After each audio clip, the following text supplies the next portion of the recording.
Back to that breaking news. We've been following a verdict in the McDonnell corruption trial. Bob McDonnell found guilty on 11 counts of all corruption counts. His wife Maureen guilty on 9 corruption counts and obstruction of justice. This is in Richmond. This story has been going on for the past 5 weeks, but the investigation for much longer. Here's a look back.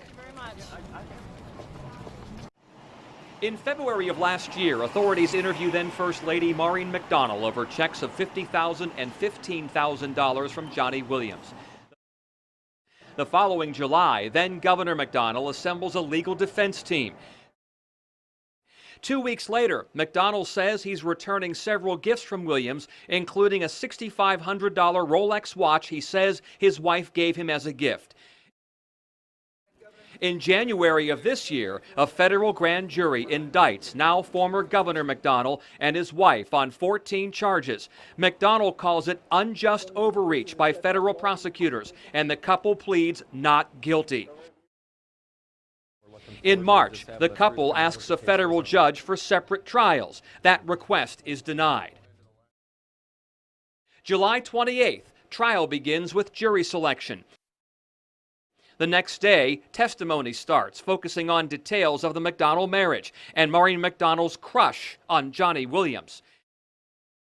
On July 30th, Johnny Williams takes the stand as the prosecution's star witness. He testifies he talked to Bob McDonnell about a $50,000 loan that he gave Maureen and claimed the two men agreed to keep a loan to McDonnell's real estate company, quote, between us.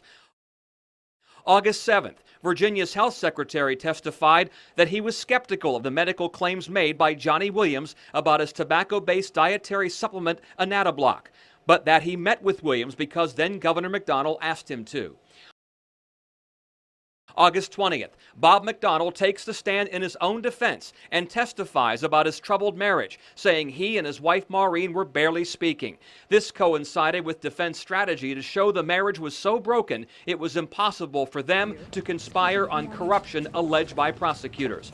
Closing arguments begin 9 days later, in which the prosecution said evidence should leave no doubt Bob McDonnell was lying when he denied any connection between the loans and gifts Williams showered on his family.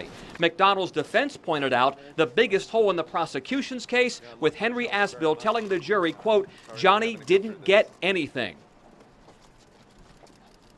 And of course, the jury came back today with those guilty verdicts. Bob McDonnell guilty on 11 counts, his wife Maureen guilty on 10 counts. Our coverage continues. We have Andy Fox and Aaron Kelly in Richmond. They've been chasing down folks and getting interviews and trying to talk to people about this. That's right. Wavy News 10 at 5 starts right now.